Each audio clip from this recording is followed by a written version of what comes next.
Halo Sobat EasyStock, kita membahas IPO lagi, perusahaan yang mau IPO sekarang perusahaannya adalah Mandiri Herindo Adi Perkasa, sektornya energi. Dia akan jual di harga 128. Lebih detailnya ini, subsektornya coal distribution, ya shipping untuk atau transportation untuk batu bara ya.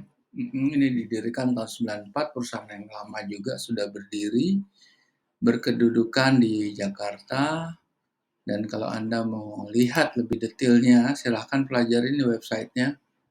Angkutannya pasti ya dump truck lah, trucking, bisa juga lewat pelabuhan, jetty, dan lain sebagainya ya. Anda bisa pelajari sendiri. Kita cuma di sini cuma menghitung nilai wajarnya. Kalau di sini dijual 128, nilai wajarnya berapa? Kalau dia jauh di atas 128 namanya samurah. Apakah mungkin? Bisa terjadi. Bisa mungkin aja terjadi. Apakah salah itu? Enggak juga.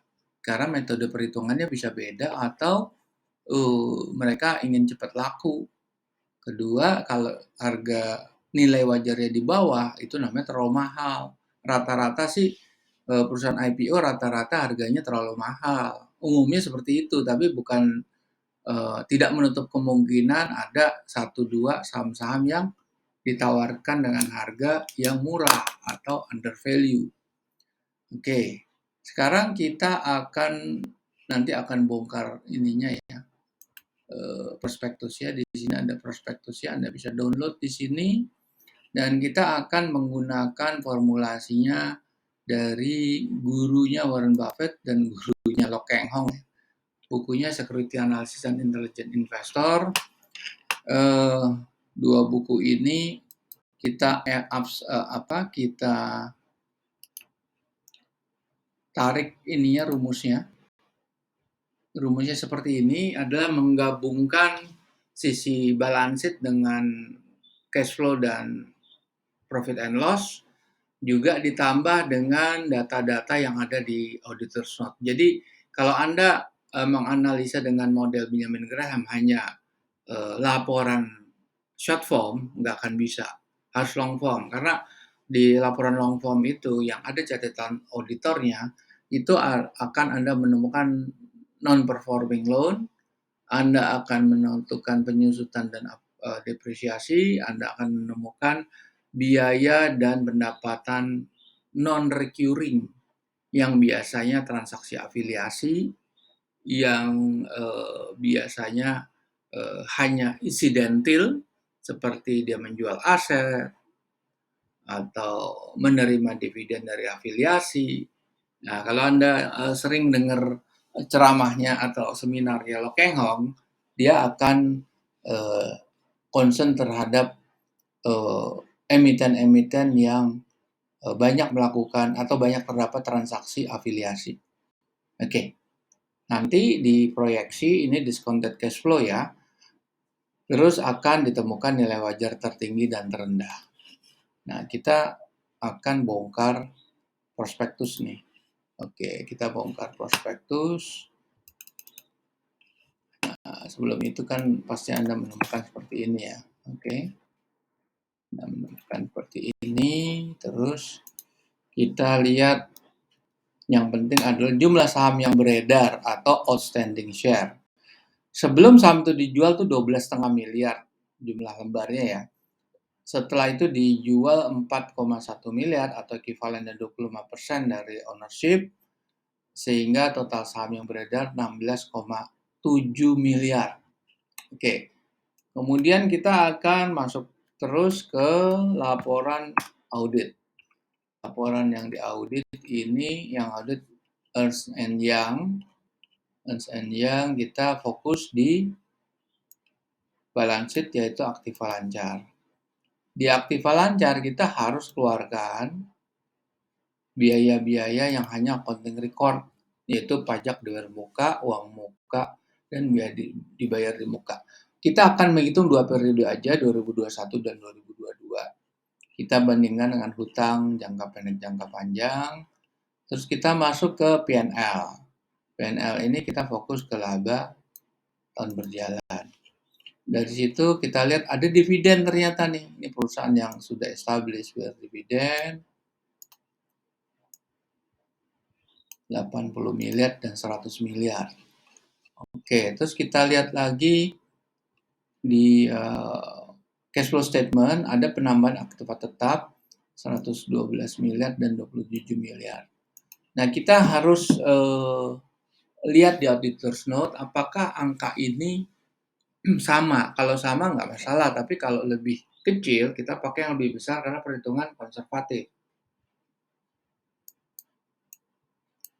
Oke, terus kita masuk ke catatan auditor. Nah, di sini ada sebelum ke situ kita lihat di sini. Piutang nggak ada nih. Ini non performing loan karena sudah lewat jatuh tempo lebih dari 90 hari. 217 juta dan 63 juta. Nggak besar sih, nggak signifikan. Oke, kita lihat di sini aktiva tetap penambahannya 115. Lebih besar ini kan pakai yang ini. Penyusutannya 87. Nah, tahun 2021 juga begitu. Oke. Nah, lantas kita masuk lagi ke detail daripada PNL. Nah, ini ada keuntungan pendapatan dividen itu termasuk pendapatan dividen kan afiliasi. Keuntungan penjual saham, klaim asuransi, laba penjual aset tetap, laba neto selisih kurs. Nah, ini juga penyusutan dan amortisasi kan nggak ada amortisasi ya tadinya ya. Ini harus kita gabungkan di situ. Artinya lebih detail sih kita pakai yang ini. Karena di sini breakdown-nya lebih detail. Tapi perlu diingat bahwa setiap emiten bisa beda-beda cara menyajikannya. Ini kan sebetulnya request-nya daripada emiten kepada auditors. Bisa aja auditors menawarkan untuk menjabarkan serinci mungkin, tapi request-nya emiten sebagai yang membayar, yang hire auditor itu dia mempunyai ketentuan-ketentuan atau syarat-syarat tertentu. Oke. Oke, sekarang kita menghitung ya. Menghitung, kita buka spreadsheet aja. Nah, seperti ini. Inilah yang Anda harus masukkan ke data-data ini. Nah, ini bisa kita hitung di laporan keuangan 2021 dulu ya. 2021. Apa yang terjadi? Dengan kondisi growth-nya mungkin kita pakai 1,5 aja lah growth-nya. Harganya harga wajar loh. Tahun 2021 ya. Harga wajar dengan 1,5 atau kita 0,5. Sedikit ya.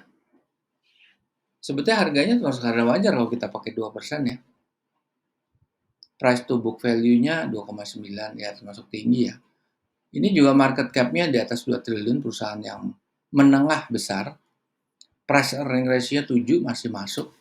Sekarang kita lihat bahwa di laporan keuangan 2022 seperti apa. Wah, ini lebih bagus lagi.